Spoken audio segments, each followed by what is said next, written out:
Remove the needle driver handle from its packaging and lay next to the endoscope on a flat surface, with the scope tip and end cap pointed toward your dominant hand. Insert scope insertion tube behind handle and into open C-shaped slot of needle driver handle collar. Slide handle up endoscope until fully seated. Ensure channel ports are aligned under the scope knobs. Secure by stretching the blue rubber handle strap around the rear of endoscope over the top of endoscope channel port and fitting back onto attachment peg. Close the handle. With scope channel oriented toward inside of end cap, insert the distal end of scope at a 45-degree angle into the middle of the end cap adapter and push scope forward until it is fully seated against the roof of the end cap adapter. Rotate to align scope channel with white alignment dot. With non-dominant hand, secure the scope position by pinching the scope and end cap. Using your dominant hand and tape wand, place tape eyelet hole over distal hook of end cap adapter. Wrap tape around scope, maintaining high tension until the tape has been fully applied. Repeat for the second tape wand on end cap adapter's proximal hook. Work in distal to proximal, remove white backing from sheath tape and wrap each sheath tape securely around both scope and sheath. Repeat for all 3 sheath tapes. Remove suture assembly and anchor exchange from packaging. Load the anchor onto the anchor exchange.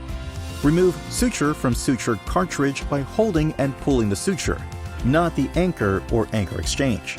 With the biopsy cap open, insert anchor exchange into the anchor exchange channel of the device. Advance anchor exchange catheter until the orange marker band is partially inside the channel port. This reference places the anchor safely within the end cap.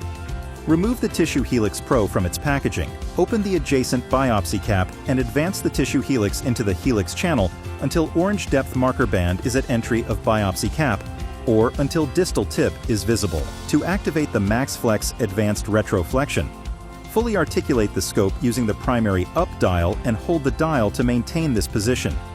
Do not lock the scope wheel. Disengage pull string handle from underneath device handle. Pull on pull string straight out from device to increase articulation to desired position. Wrap pull string around brake washer on side of device a minimum of 2 times to secure device position. To release, hold endoscope up dial at its fully articulated position and then release pull string by unwrapping from brake washer and letting go of tension in string. Secure pull string back underneath device, ensuring string is not wrapped around handle. Release scope dial. Prepare to suture by loading the anchor exchange catheter and close the needle driver handle. Using a pencil grip on the white portion of the cable, advance the anchor exchange until anchor fully seats onto needle body. While pressing and holding the blue anchor release button, pull back approximately 1 centimeter to disengage the anchor from the needle body. Open the OverStitch NXT handle. Acquire tissue by advancing and rotating the helix catheter or handle clockwise until desired tissue depth is achieved, while maintaining gentle forward pressure. To ensure a full thickness bite, maneuver the scope such that the tissue will be aligned to the right of the scope tower. Pull the tissue helix in until the tissue is within the scope tower jaw. Close the needle driver handle to advance the anchor through the tissue. Advance the anchor exchange catheter over the anchor until locking mechanism engages. Without pressing the blue button, pull the anchor exchange back to disengage the anchor from the needle body. Turn the tissue helix counterclockwise to disengage the tissue. Finally, open the NXT handle to release the tissue. Pull scope back to create suture slack and prepare for the next suture bite. Repeat steps for additional suture bites. To prepare for cinching, extend the anchor exchange catheter out past the end cap, press the blue button, and pull back on the anchor exchange catheter to release the anchor. Remove the anchor exchange catheter from the device channel, leaving the suture in place.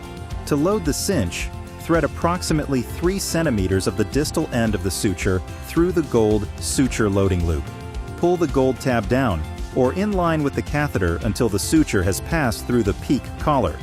While holding slight tension on the suture, insert the cinch into the working channel of the device. Advance the cinch catheter until it extends past the NXT end cap, targeting the placement of the first bite. While holding the cinch catheter in place for counter traction, apply tension to the suture with small, increasing increments of force. Care should be taken not to pull the suture too tight, resulting in breakage. Once the desired amount of tension is reached, open the cinch handle with the palm facing down. This will release the safety mechanism. Stage 1 of cinching is to squeeze the cinch handle with one hand to pull the peak plug into the collar and lock the suture in the cinch. Stage 2 of deploying the cinch will require 2 hands. Continue to squeeze the cinch handle to advance the beaded rod through the peak plug.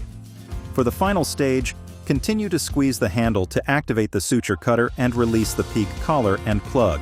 Remove the cinch and suture from the scope channel. To remove the NXT device, use a scalpel or scissor and slide the sharp edge behind the tape, working away from the scope tip. Unwrap the tape in the reverse direction of application, moving your hands towards the top of the scope channel. Pull the scope and the sheath apart to separate the device from the scope. To remove the NXT handle, pull the blue strap away from the scope to release and unwind from the scope. Once the blue strap is unhooked, pull the NXT handle back down the scope neck to remove.